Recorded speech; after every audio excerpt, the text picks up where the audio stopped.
Bonjour, je suis Jean-David Haddad, professeur agrégé d'économie et rédacteur en chef, cofondateur également du site d'information boursière francebourse.com qui existe depuis 15 ans et qui œuvre pour les particuliers essentiellement dans le domaine de l'information boursière. Pierre Andro m'a demandé ce matin d'intervenir sur le thème « Qui achète mes actions ?» pour un entrepreneur, bien entendu. En se mettant dans la question est destinée à un entrepreneur, un chef d'entreprise qui introduit sa société en bourse.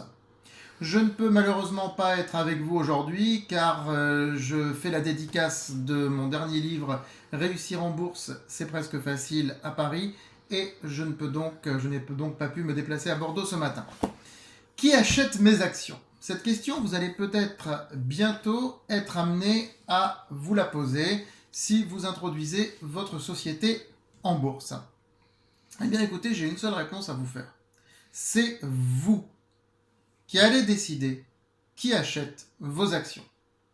En effet, selon le marché sur lequel vous allez introduire votre société, vous n'aurez pas le même public. Si vous introduisez votre société sur le marché libre, il faut bien vous dire que l'essentiel des transactions seront faites par des particuliers, ce qu'on appelle des petits porteurs. Si vous introduisez votre société sur Alternext, ce sera un mélange de petits porteurs, de family office, c'est-à-dire des petits fonds gérés pour quelques familles bien souvent, et puis des investisseurs plus institutionnels, c'est-à-dire des fonds, des sociétés de gestion, voire des banques. Donc déjà, selon le marché sur lequel vous allez vous introduire, c'est vous qui allez choisir vers quel public vous allez orienter vos actions, qui vous allez avoir dans votre capital. Alors ce qu'il faut savoir, c'est que d'une manière générale, vous savez, en bourse, c'est un peu comme en politique, hein, c'est un peu principe un peu machiavélique, c'est diviser pour mieux régner. Plus vous aurez d'investisseurs dans votre capital, d'investisseurs différents, un grand nombre d'investisseurs, moins vous risquerez d'avoir des putschs, d'avoir des gens qui vous demandent trop de comptes, qui vous posent trop de questions, qui vous gênent de trop. Ça ne veut pas dire qu'il n'y en aura pas, il faut aussi que vous soyez correct vis-à-vis de vos actionnaires, bien évidemment. Hein, les actionnaires, que ce soit des actionnaires individuels ou que ce soit des fonds, ne sont pas juste bons pour mettre de l'argent dans votre capital. Ils attendent en retour de gagner un petit peu de sous, de faire fructifier un peu leur argent, ce qui est compréhensible. Si vous étiez à leur place, ce serait pareil. Néanmoins, c'est sûr que il y a aussi des gens qui chipotent un petit peu pour un oui ou pour un non, aussi bien dans les actionnaires individuels que dans les fonds. Et je le répète, plus vous aurez une dilution du nombre de personnes composant votre flottant, c'est-à-dire la part du capital qui est en bourse, et moins vous aurez une probabilité, un risque d'avoir des soucis avec tel groupuscule qui détiendra 10 ou 15% donc du capital. Donc ça, c'est une chose à savoir.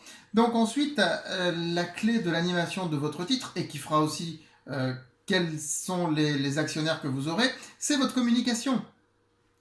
Si vous communiquez si vous communiquez uniquement à destination des professionnels, des gérants de fonds, vous aurez ces gens-là comme pas comme clients, ce ne sont pas des clients, mais comme actionnaires, bien évidemment. Si vous communiquez plus à destination des particuliers, c'est-à-dire sur des sites ou des supports donc d'information à destination des particuliers, eh bien dans ce cas-là, vous aurez naturellement plus de particuliers. Le langage de communication n'est pas le même non plus à destination des uns ou des autres.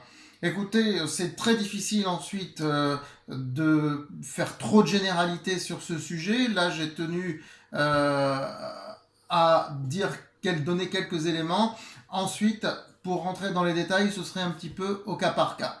Si vous voulez me contacter, ce sera avec plaisir. contact@jdhconsulting.fr. JDH en David Haddad, ce sont mes initiales. jdhconsulting.fr. Et puis j'espère vous revoir à une des prochaines manifestations organisées par mon ami Pierre Andro et sa magnifique compagnie juridique. À bientôt.